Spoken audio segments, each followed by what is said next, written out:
Ya kalau saya pribadi ya, sebagaimana udah disampaikan tadi oleh kuasa hukum saya, prinsipnya saya yakin, saya optimis, saya percaya terhadap laporan polisi yang sudah saya buat, saya masukkan tanggal 15 Juni 2022 itu dapat segera diproses oleh penyidik yang menangani kasus saya tersebut. Jadi pemulihan hak saya sebagai korban dapat dipenuhi kembali seperti keadaan semula. Nah, ada nggak sih Kak mungkin dari laporan tersebut dan preskon yang telah dijalani dari pihak terlapor menghubungi pihak kakak sendiri? Enggak. Menghubungi nggak ada. Itikat baik dan lain-lain nggak ada? Nggak ada. Cuma saya juga harus luruskan sesuatu di sini. Jadi kemarin saya juga baca berita di mana ada berita yang muncul bahwa Vincent yang nelpon untuk minta damai. Salah. Saya memang telepon si Steven ini. Tapi saya hanya nanya, "Hey, kamu yang mau damai secara kekeluargaan," yang seperti di awal ya guys. Ingat nggak berita yang pertama muncul itu dia mau damai secara kekeluargaan? Lalu saya di situ nanya, karena nggak ada kabar dari kuasa hukumnya, lalu saya langsung direct. Dan di situ saya nanya baik-baik, kamu maunya damai secara kekeluargaan? Oke, ceritakan caramu kayak gimana, coba ceritakan, saya mau tahu. Kalau masalah damai, saya open untuk damai ya guys, saya open, saya nggak tolak, saya open. Cuma saya mau jelaskan saja bahwa oke, kalau saya mau damai secara kekeluargaan, yang kamu ngomong, yang kamu sebutkan itu, gimana cara kamu? Lalu diputar itu, dibilangnya saya yang minta damai. Salah, saya open untuk damai, tapi bukan saya yang minta damai, karena saya yang korban di sini. Kan gitu.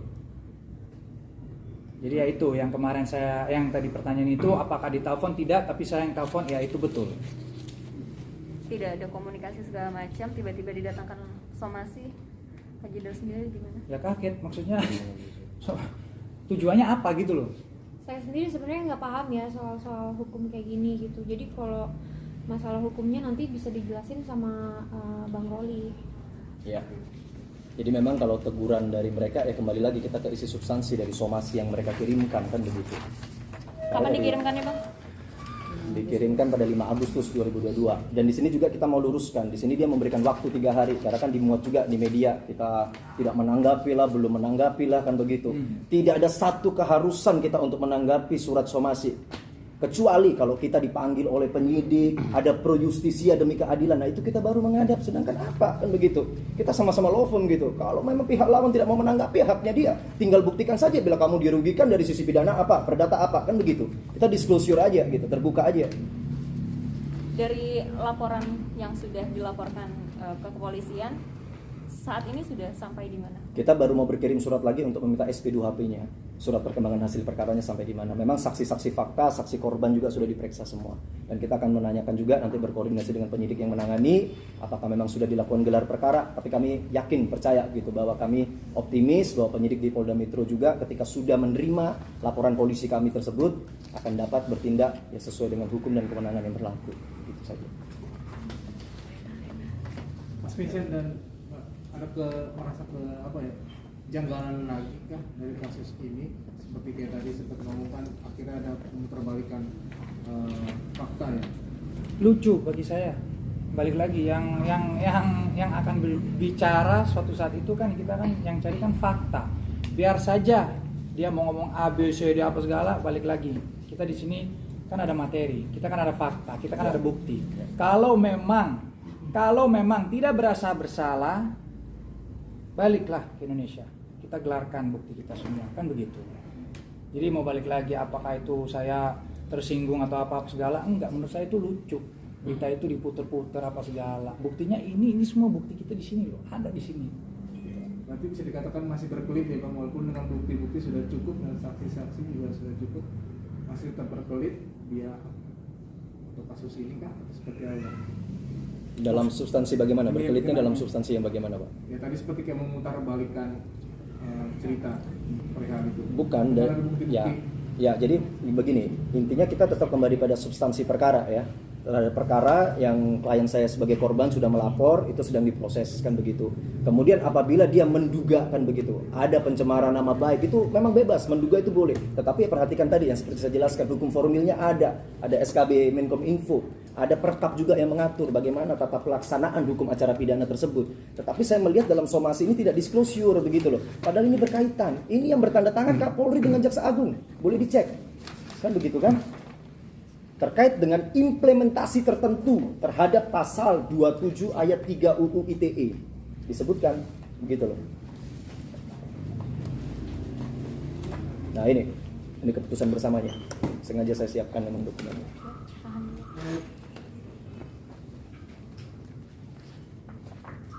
Ini yang menjadi kaidah hukum formilnya tegaknya material jalan bagaimana ya ini.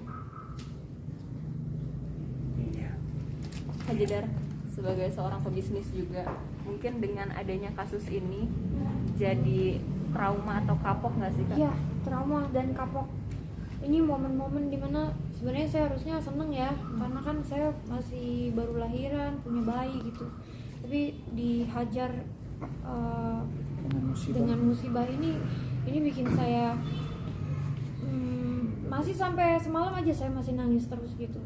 Jadi bener-bener kayak saya bikin trauma dan kapok banget gitu. Terpukulnya seorang Jessica Iskandar menghadapi kasus ini, apa sih Kak yang mendalam mungkin kayak selain kekecewaan tadi atas kerugian 10 miliar, apalagi sih Kak mungkin yang dirasa? Ya yang pertama pastinya ini akan memakan emosi, waktu.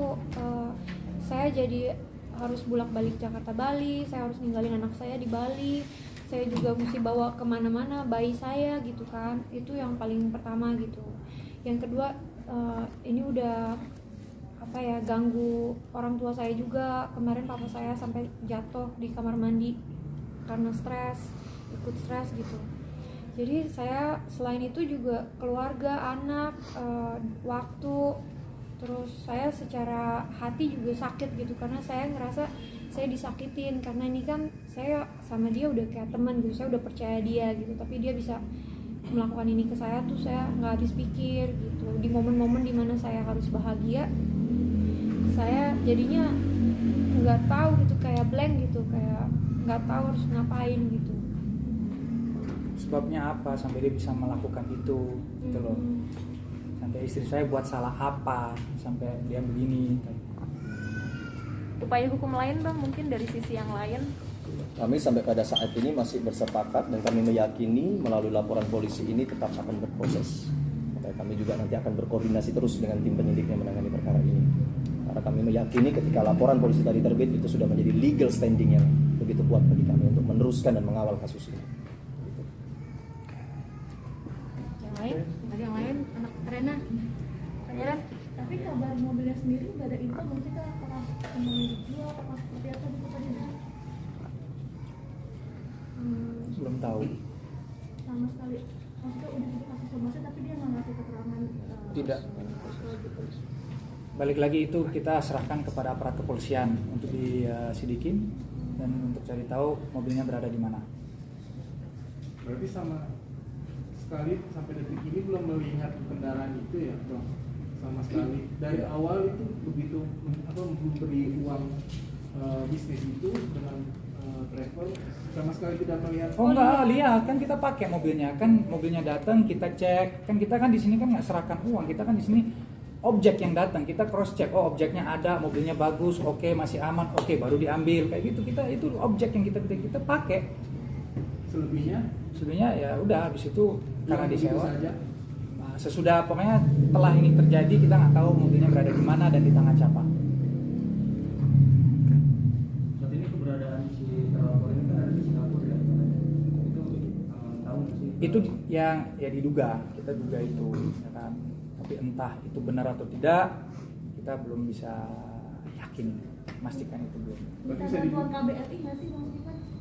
Bang Stephen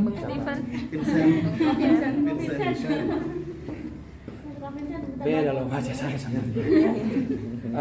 itu saya serahkan kepada kuasa hukum saya dan juga aparat kepolisian untuk meneruskan itu. Tapi sudah dicek domisili pertamanya itu pertanyaan-pertanyaan yang harus ditanyakan kepada aparat kepolisian nantinya biar lebih jelas dan lebih tepat dan patuh.